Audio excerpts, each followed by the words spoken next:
विद्यार्थियों, आपका हमारे YouTube चैनल पर स्वागत है। इस चैनल पर आप लगातार अंग्रेजी विषय की कक्षाएं प्राप्त कर रहे हैं, जिसके अंतर्गत हम पढ़ रहे थे सब्जेक्ट वर्ब एग्रीमेंट। और इसके अंतर्गत हमने पिछले वीडियोज में 8 9 नियमों की चर्चा कर ली है, जहां पर हमने जाना कि क्या क्या सब्जेक्ट होने पर कौन से प्रकार की क्रिया हम लगाएंगे। उसी क्रम को आगे बढ़ाते हुए हम अगले नियम की चर्चा करते हैं और देखते हैं कि अगला जो नियम है वो किस तरीके से है और वहां पर वर्ग किस तरीके से लगाई जाएगी।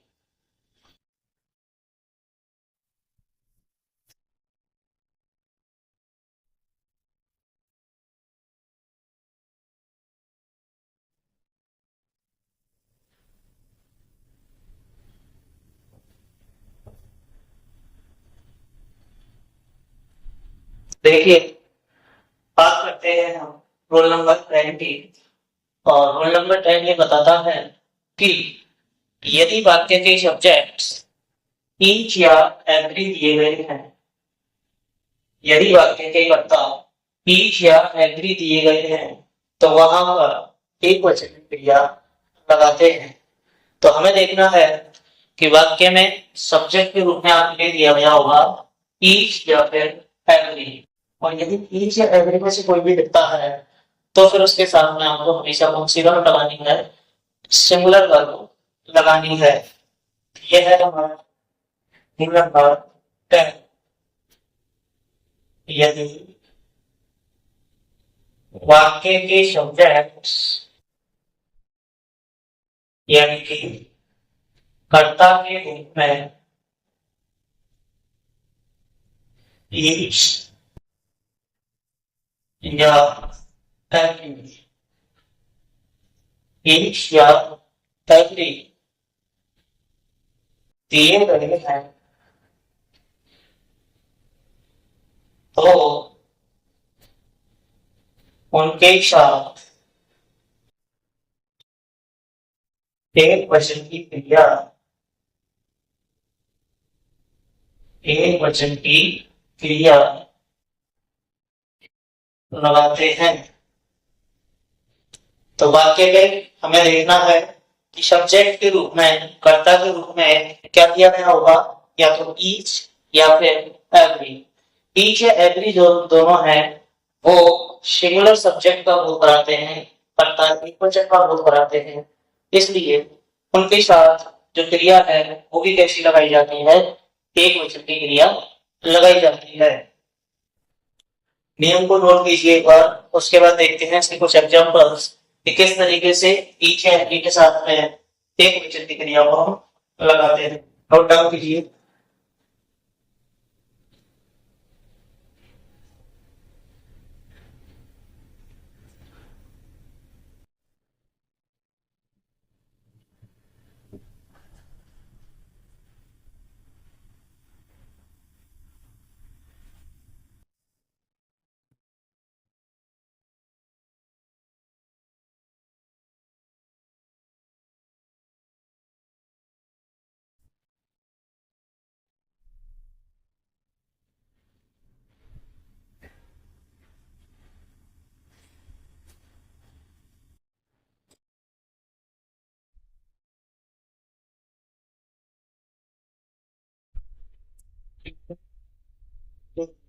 इसकी हम बात करते हैं और देखते हैं कि किस तरीके से ईच और एवरी के साथ में एक वचन की क्रिया का यूज किया जाता है।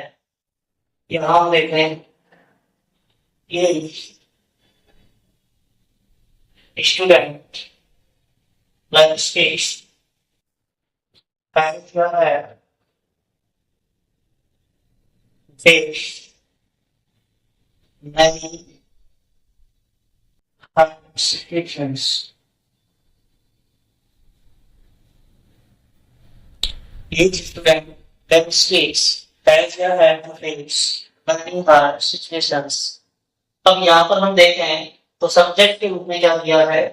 ईच दिया गया है। और ईच के साथ में जो वर्ब है कैसी लगानी है? एक वचन की लगानी है, सिंगुलर लगानी है। अब सिंगुलर वर्ब की पहचान मैं आपको पहले भी बता चुका हूं, फिर बता रहा हूं कि यदि वर्ब में एस ई एस या आई ई एस लगे हैं तो वो वर्ब होती है एक वचन की। तो हम ये कह सकते हैं कि यहाँ पर ई जोड़ने के कारण जो वर्ब है वो कौन सी सही होगी, है। तो यहाँ क्या आ जाएगा, है। समझ में आया। एक और एग्जाम्पल देखते हैं। एवरी गर्ल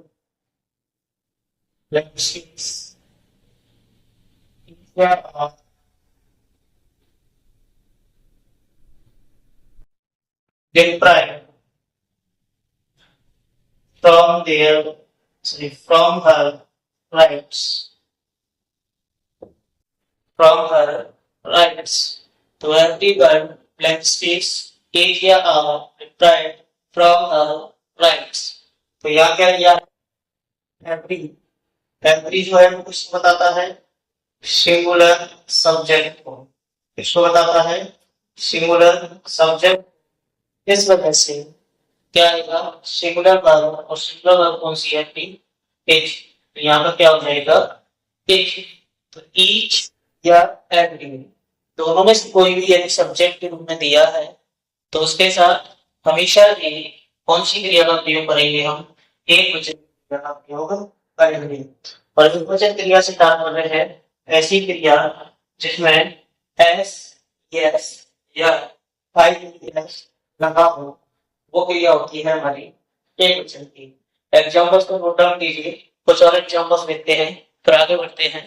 नोट डाउन कीजिए एक बार।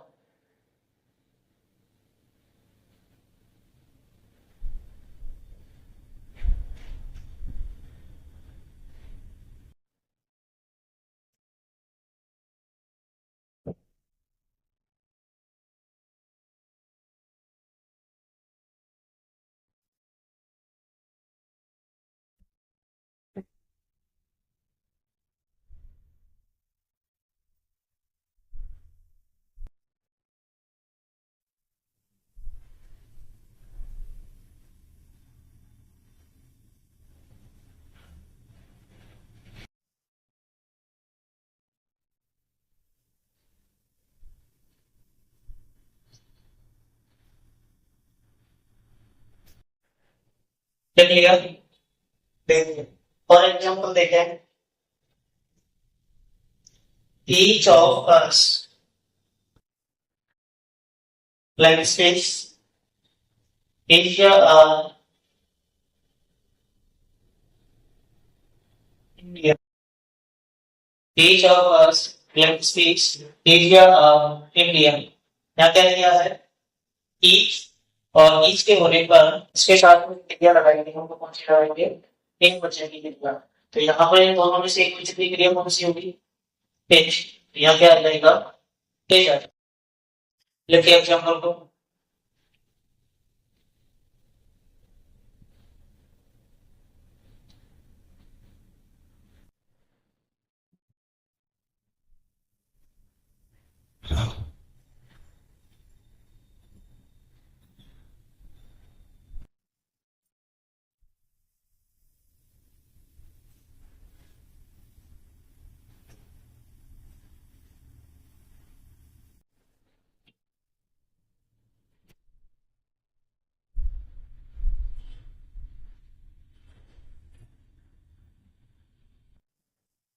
लिख लिया।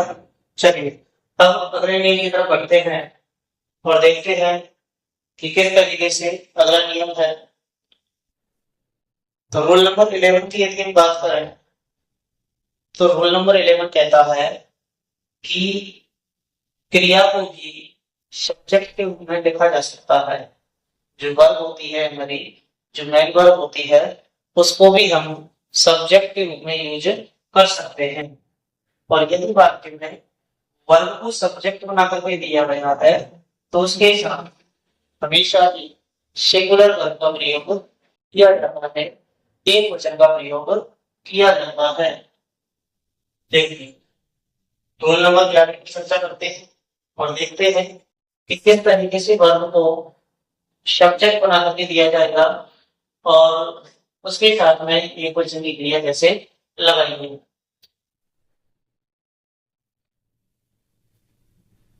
तो रूल नंबर 11 की हम बात करें उससे पहले हमें ये समझना होगा, मैंने आपको बताया है कि जो वर्ब होगी उसको वो किसके रूप में रहेगा, सब्जेक्ट के रूप, किसके रूप में, सब्जेक्ट के रूप में।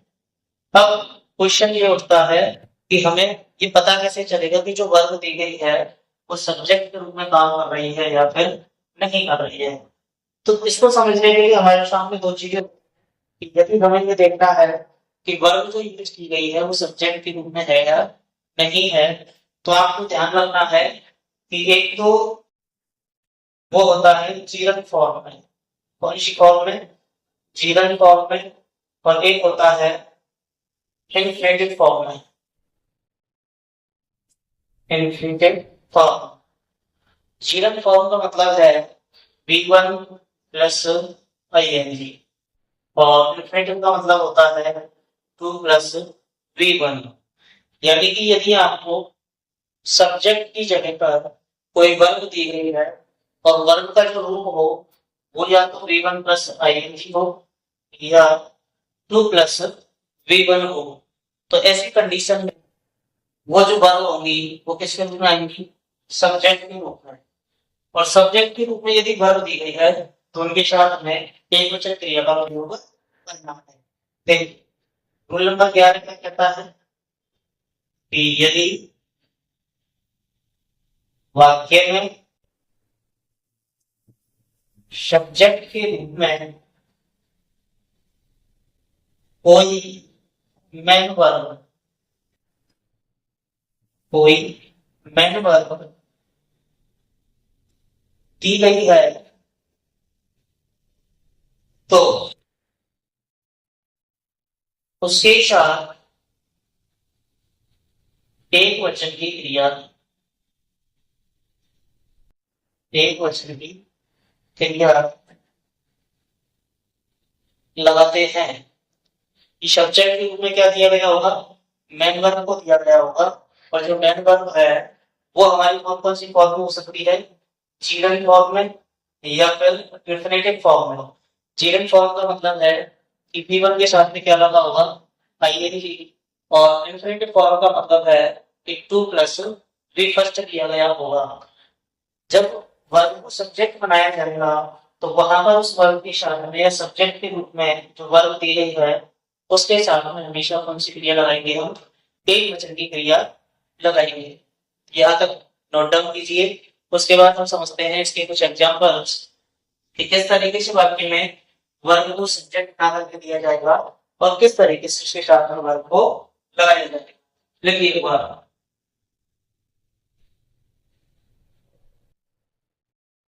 यदि आपको वीडियो अच्छे लग रहे हैं तो वीडियो को लाइक करें, ज्यादा से ज्यादा शेयर करें, ताकि और भी विद्यार्थी इन वीडियोस को देख करके अपने अंग्रेजी को सुधार सकें और जो उनके अंदर डर बैठा हुआ है अंग्रेजी का वो डर को उसको दूर कर सकें।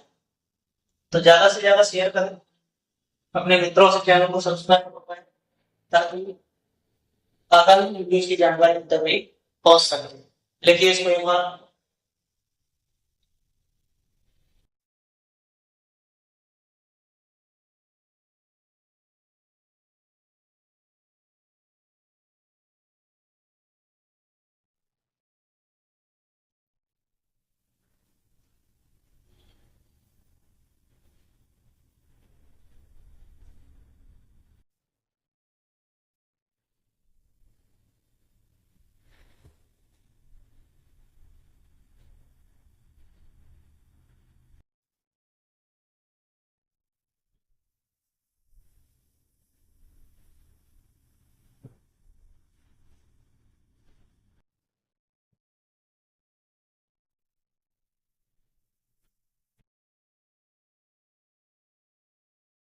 लिख लिया।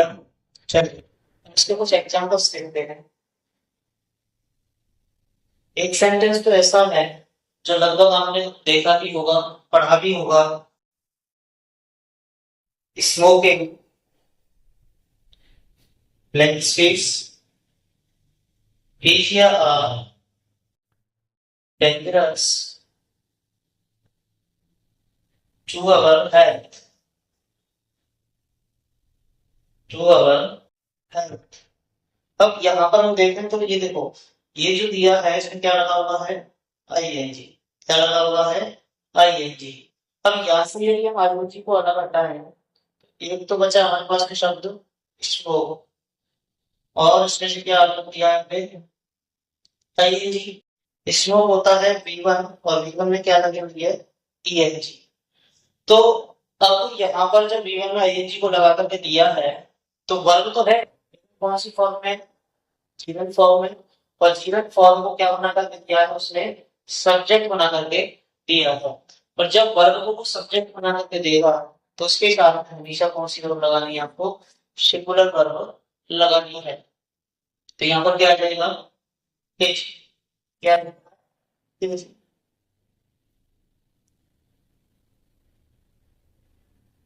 और अगला एग्जाम्पल देखते हैं, to play blank space Asia are good for our health.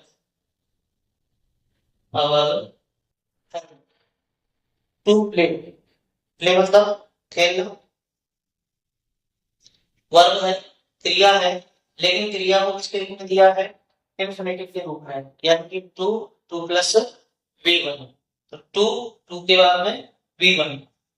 अब वर्ब तो दी है, कौन सी verb, infinitive form. Infinitive form को किस रूप में दिया है, सब्जेक्ट रूप में। तो यहाँ पर जब वर्ब को वो सब्जेक्ट बना करके दे रहा है तो वर्ब कैसी आएगी, सिंगुलर, और सिंगुलर होने के कारण यहाँ पर क्या आ जाएगा, एच। तो एग्जाम्पल समझ में आ गई। मैंने आपको बताया है कि कभी कभी क्या होता है, सेंटेंस में मेन वर्ब को ही सब्जेक्ट बना करके दे दिया जाता है, तो ऐसी कंडीशन में उसके साथ भी हमेशा में एक वचन की क्रिया का प्रयोग करना है। जैसे कि यहाँ पर एग्जाम्पल है, स्मोकिंग ब्लैंक स्पेस इज या डेंजरस टू अवर हेल्थ, जिसमें smoke plus ING, smoke refers है, उसमें क्या लगा हुआ है, आईएनजी, यानी कौन सी फॉर्म, जीरन फॉर्म। और जीरन फॉर्म का मतलब ही क्या होता है, V1 प्लस आईएनजी, और उसको किस रूप में दिया है, सब्जेक्ट रूप में। तो वहां पर वर्ब कैसी आ जाएगी इसके साथ, सिंगुलर। ऐसे ही टू प्ले है, इसके साथ में क्या आ जाएगा, सिंगुलर वर्ब आ जाएगी। एग्जाम्पल को नोट डाउन कीजिए।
क्लियर, चलिए, आशा करता हूँ कि मैंने आपको जो भी नियम आज बताए वो आपकी समझ में आया मुझे। हमने आज चर्चा की, एक नियम है ईच और एवरी से जुड़ा हुआ, और एक है वर्ब से जुड़ा हुआ। ईच एवरी यदि दिया है तो उनके साथ में भी हमें क्या लगाना है, और यदि वो वर्ब को सब्जेक्ट बना करके दे रहा है तो उसके साथ में भी हमें कौन सी क्रिया लगानी है, एक वचन की क्रिया लगानी है। देखते हैं नेक्स्ट वीडियो में कुछ और मनोरंजक नियमों के साथ में। आज तक के लिए इतना ही, धन्यवाद।